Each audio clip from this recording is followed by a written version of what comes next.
Hey everyone, Luke Broyles here at a beautiful location. I don't know if you can see it in camera. We're on literally the coast of the Pacific Ocean here with a now friend of mine, Scott. He was an acquaintance 4 days ago when we started a little Bitcoin retreat. Now we're buds. We've been playing poker the last few nights, and I will openly admit I am not good at poker. So do not play poker with me. Do not let me play poker, as much as I not want to play. But anyway, so despite that, we had a really good time the last few days. I don't know, Scott. I guess in this video we're going to be talking about UTXOs. It's something a lot of people have heard about. It's something a lot of people in Bitcoin don't maybe fully understand or don't like. What the heck is a UTXO? Why is it important? Why is it inevitable? You have to pay attention to it. Scott, I mean, we've had like 4 days here. I guess real quick, what have you learned? What has been useful? I've learned a lot. One of my main takeaways has been understanding the value of UTXOs and understanding how rare they will be one day, understanding the importance of securing them, and I'm still trying to understand how to make sure I know where my UTXOs, how many do I have, and then what steps can I take to consolidate those and understand how to manage them over time. As we discussed, block size is limited, demand for block space will go up, fees will go up. So one of my questions now is, for example, let's say I have a Harbor wallet Right. in which I've been DCAing for 2 years. And that's a lot of transactions. Right. So would you say every one of those transactions, let's say withdrawing from an exchange, is itself creates a new UTXO, even though it's on one wallet? Right. Right. So yeah, there's a common misconception. People think just because they have one wallet, they might have one UTXO if they have it all in one place. But the reality is that every single transaction is a new bit of data. So I guess maybe to back up, my wonderful cameraman over here, he and I were talking about this using the poker chips as an example. We said, why not make it a video? So yeah, it's a great question.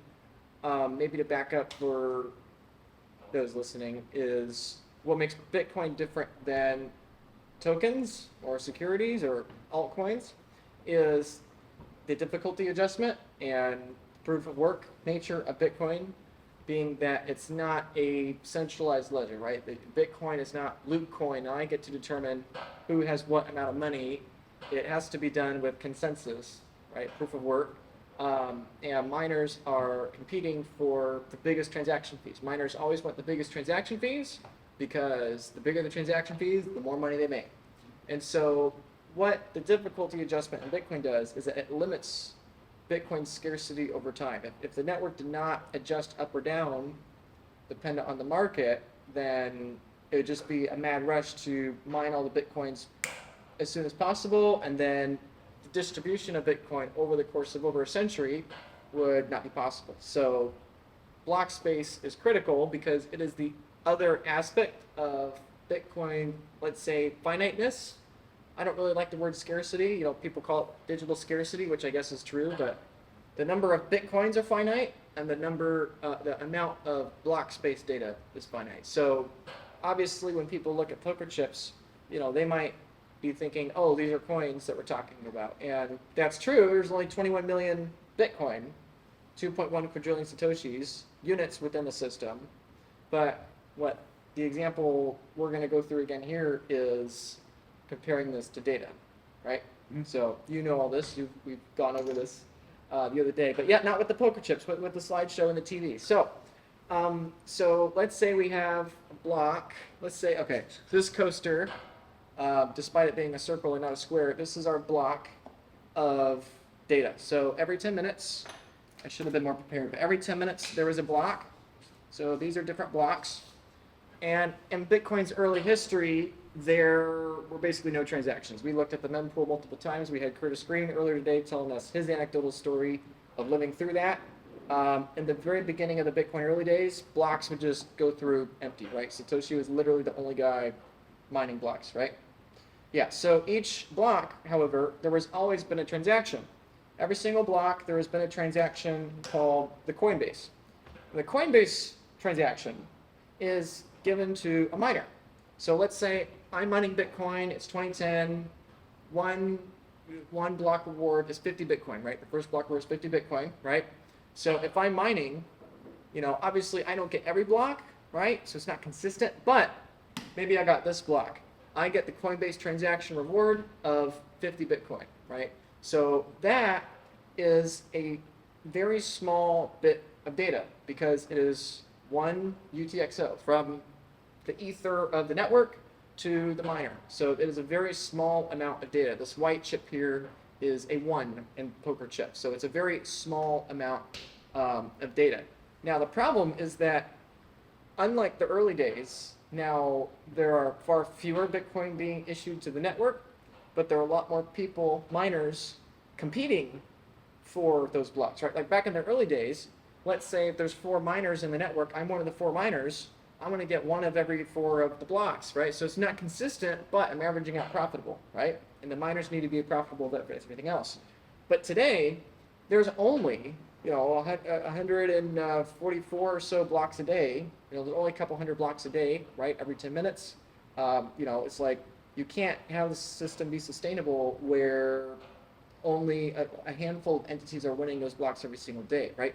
So the question is, how do everyday miners get Bitcoin rewards if the network itself on the actual blockchain is only rewarding certain entities? Now this is where mining pools come in, right? We talked a little bit about mining pools, right? So a mining pool comes in, and let's say now you're the mining pool, you come in, and now I'm priced out because I'm the miner, I'm just a little home miner, and I say, dang it, my hash, I'm contributing to the network, I'm not getting any Bitcoin back. I'm not big enough to get any probable odds big enough to get actual blocks in those coins.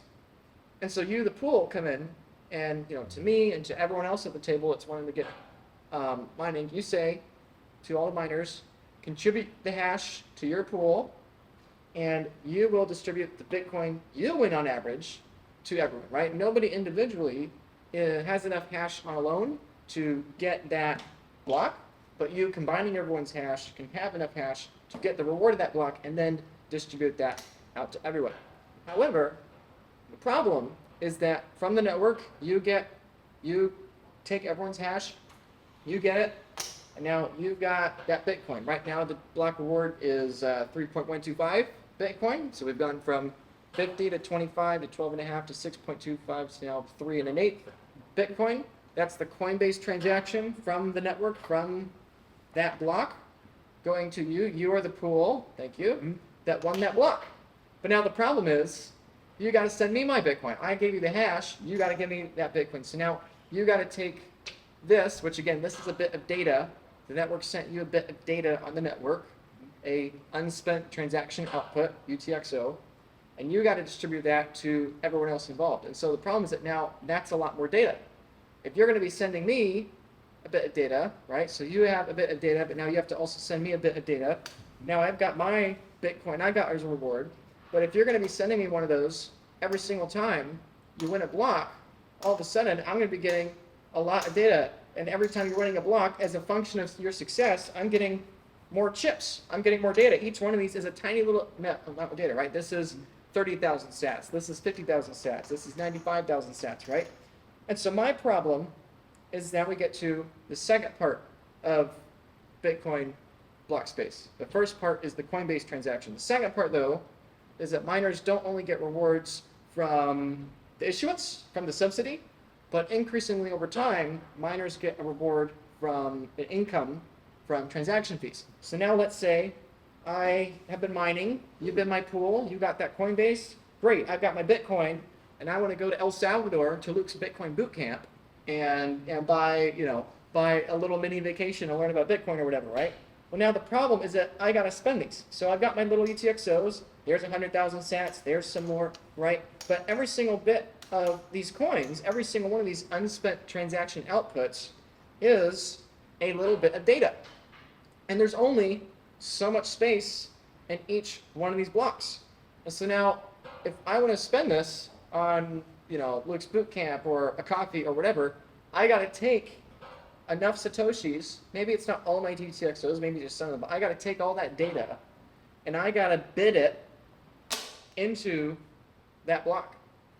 Now, if I only have some UTXOs, that's okay. But if I have been just hoarding UTXOs for a long period of time, right? Each one of these little white ones is one Bitcoin and one UTXO, right? That's a lot of data. I'm going to fill up that block pretty quick. Like it's already getting a little choppy here, right?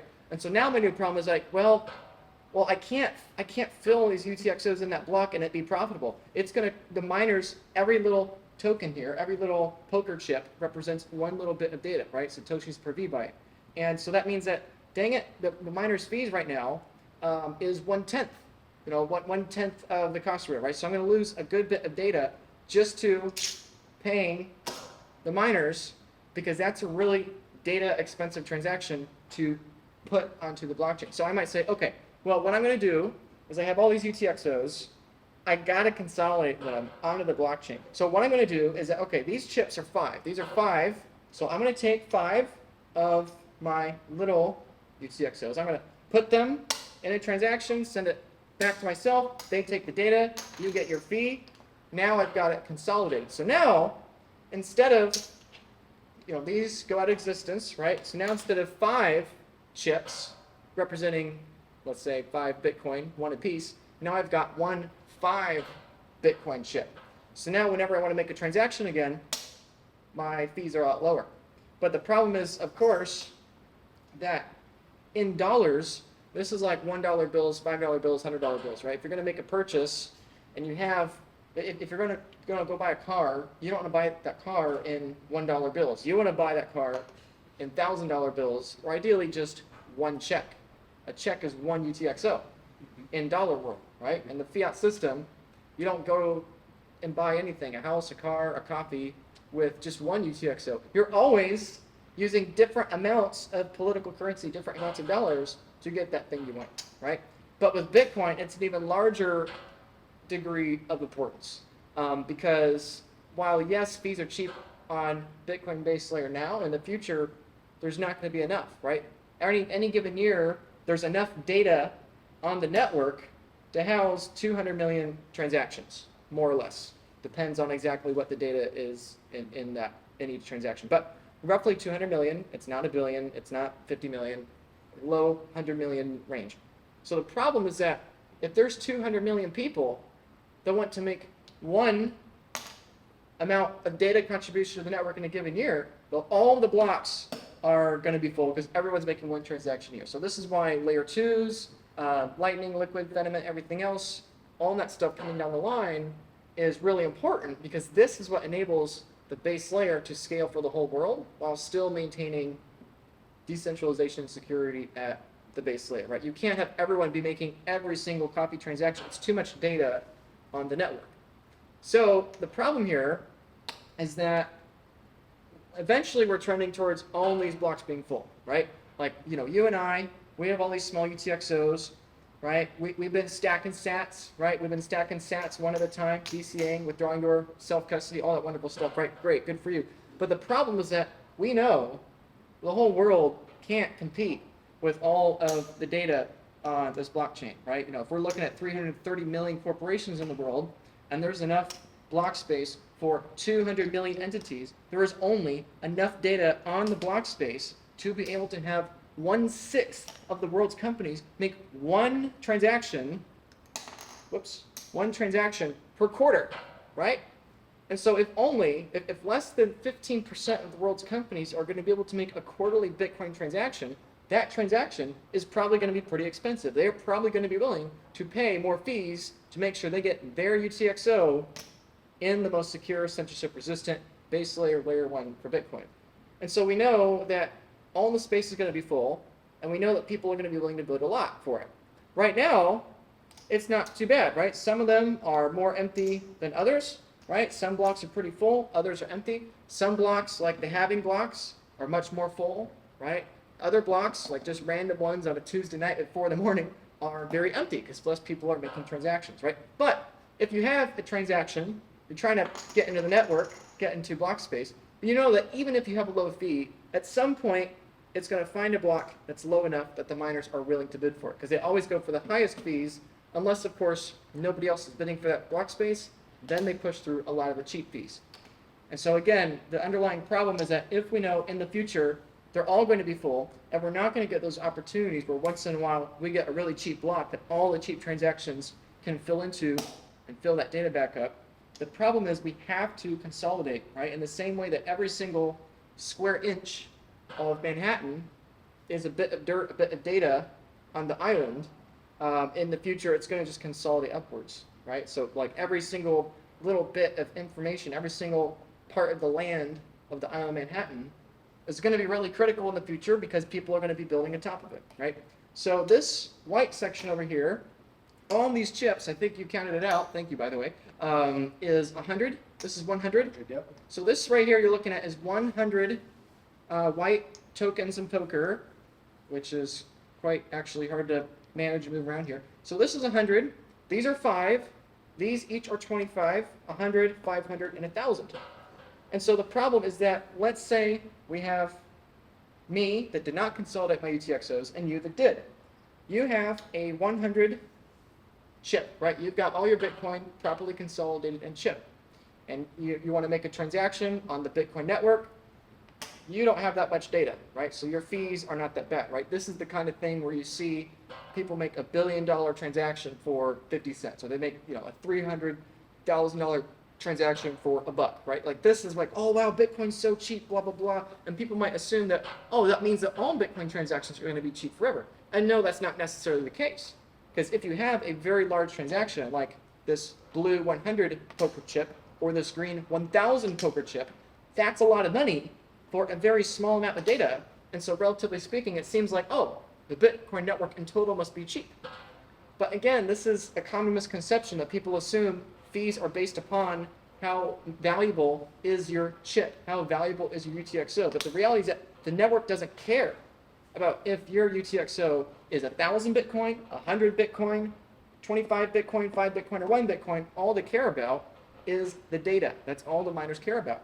And so if you were like me in this example here, that didn't consolidate UTXOs, and I have 1,000 Bitcoin, but I got it in 1,000 UTXOs, I'm going to be filling block space forever, trying to infinitely bid for that, right? But the problem is that if I'm trying to fit all of my data from all my different UTXOs in there, I'm competing with the mega companies and the mega corps and the mega rich people that did consolidate that are having this cheap, right? Every single UTXO I'm throwing in here, I can afford only one.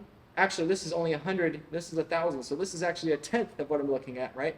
My point is that these UTXOs will be bid way higher than what we're used to, because these UTXOs will be for such a large amount, they'll be able to casually just bid the transactions higher, right? Like if we think of this block space as, you know, the dirt on Manhattan, let's say, which I know you liked this metaphor last night, but if that's how you think of it, then what you want to do is you don't want to be hoarding your land in New York City, or what eventually will become New York City, in little 1 inch, you know, 1 square inch blocks, right? You probably don't want to do a square inch. You probably don't want to do a square meter. You probably want to buy whole city blocks, right? Because the amount of work that goes into managing that, the cost is significantly cheaper than those, right? And so the problem is that, again, you won't lose all your Bitcoin necessarily, but you might be paying a very high fee. Again, if you're paying, you know, if you're paying for 100 times more data than someone with 10 times more Bitcoin than you might be losing a significant portion to the fees. And so that can get very expensive very quick. And we know this is inevitable, right? Obviously, if you've been saving in small UTXOs and many, many little bits of data, that is going to be a very big problem for you in the near future. I'd like to say that this discussion is not, it's not necessarily urgent for everyone, but it is inevitable for everyone using the base layer Bitcoin right now. If you're using very tiny little baby UTXOs, this is a very urgent problem. If you're using more moderate size UTXOs, it's a much smaller problem, right? Right here is roughly 25 one token poker chips, right? Here's one with 25. This pink one is 25, right? So obviously, if you're using a moderate size UTXO, you've literally bought yourself years of extra headwind for transactions to increase, whereas this guy is in really big trouble, right? So if you're watching this, and let's say 2024, 2025, and you've been dollar cost averaging tiny UTXOs of 5,000 sat UTXOs, 10,000, 50,000, 100,000 sat UTXOs, this is probably a very urgent problem for you to consider very soon. Whoops. Now, if you have been more proactive and you're saving in multi-million sat UTXOs, you're probably pretty good, right? Like in the future, like you've got a pretty good runway, right? The guy that hasn't been as proactive as you probably has months to figure this out if they're in a really dire circumstance. You probably have years. In fact, you may even have a decade. Like this, I think for many people should not be their top concern. Like we talked about this a lot this weekend, but other concerns like losing your keys should be a top concern. Concerns like being hacked or having people steal your keys, right? Or other things. Those should be your bigger concerns. The tax circumstance with your Bitcoin, those things are bigger concerns, right? So for most people, you're probably somewhere in this middle camp. Not with the one coin tokens, bits of data, but with the 5 to 100 amounts, right? But in the future, what the problem with this will eventually happen here too. Because in the future, again, and this is a long-term problem, right? 15 years ago, in 2009, 2010, we were looking at literally one transaction per block, like literally the Coinbase transaction. The first transaction between Hal Finney and Satoshi Nakamoto for 10 Bitcoin was also one very small UTXO. Now, actually, I guess that'd be over here, right? This is the 500 poker chip. Let's say this is 5 Bitcoin or 50 Bitcoin, right? So there's the Coinbase transaction. There's the Hal Finney Satoshi transaction, right? Most of these blocks are empty. Where we're at today is that there is a bit of a combination of today, right? So today we have a combination of different size UTXOs, and there's still room, right? Sometimes they are actually full, other times they're mostly empty. But at some point, every single block will be full and every single block will be bid up because every single amount of block space will be absolutely scarce. Just like with every Bitcoin, right? 10 years ago, people were giving out Bitcoin for free, right? They were giving out 5 Bitcoin for free of these faucets, right? Which I know we all wish we got and took advantage of, but we didn't. And that's okay. But now people are actually starting to value these Bitcoins, and they're pricing them in the tens of thousands, low hundreds of thousands of dollar range. But in the future, when there's no more Bitcoin left, they just keep getting bid up. Where do they stop? We don't know, because everybody wants them. Everybody wants the Bitcoins, so they just keep getting bid up and up and up. And the same thing happens with, again, this second aspect of the finite nature of Bitcoin. If Bitcoin is finite in space, block space is finite in time, and we'd be looking at the same thing with Bitcoin block space, is basically they just keep getting bid up. So fees used to be 0. Now fees are $1 to $2, maybe $3. But in the future, I would not be surprised personally if the average, or let's say median transaction fee at the base layer is not $1 or $10. I could totally see it being hundreds of dollars, if not thousands of dollars. If we just think from the first principles, what would the average top 15% corporation in, let's say, 50 years be willing to pay to have one voice, to have one statement at the base layer? I think they'll be easily willing to pay thousands, if not tens of thousands of dollars in equivalent terms. So again, this is a long-term question you have to take for yourself, but it's one that is inevitable. So in the same way that these tiny white UTXOs have an urgent problem with a short runway to fix that problem, these entities have a similar problem, right? These yellow ones are the 5 Bitcoin UTXOs. Again, the amount of Bitcoin doesn't matter. The 5 Bitcoin UTXO and the 1,000 Bitcoin UTXO use the same amount of data. So again, just like with the 1 Bitcoin UTXOs, the same problem arises here. If you wait long enough, and if you don't manage them long enough, eventually, again, you're going to start filling up block space. So you got to start consolidating. I'm looking at my UTXOs. I did consolidate to that, but I'm in a bit of a problem. I need to consolidate back up again. I'm going to convert some of these from smaller amounts of Bitcoin in the UTXO to a bigger one. Great. I've saved on data that's going into the block space. Now I have lower fees. I'm better consolidated. And then let's say I do that another time in the future. Okay, great. Now I've done even better. Let's say I do it again in the future. Okay, great. Again, getting rid of the small ones, sending them back to myself. Each time the miners are getting a cut, I'm continuing to consolidate as that block space is getting more valuable. But again, let's say I do that one more time, and now all of a sudden, okay, great. It's a lot better, right? This is worth all of that, and it's way less data. Well, now I got to consolidate again in the future, because just like Manhattan, this land keeps getting bid up. This space on the blockchain gets bid up more and more, right? Now let's say I had more than 100, I would consolidate again, and then I would consolidate again. And I think the end state of what we're looking at, I always say we have less in common with the near future and the past. This is one of those aspects I believe we have that right now, we are so early to Bitcoin. In the last 15 years, we've gone only from $0 median transaction fee to a $1 to $3 median transaction fee. And I think in the long-term future, in the same way that Bitcoin only going from 6 cents to $100,000 or so has a long runway in front of it, I think it's the same thing for the UTXOs. And I think the end state is that most people, their entire generational wealth is going to be with one UTXO, and that UTXO is going to be the base layer, like family farm they use to then build all the layer 2 stuff on top of. So, does that help? More? Oh yeah, very much. Anything else to add?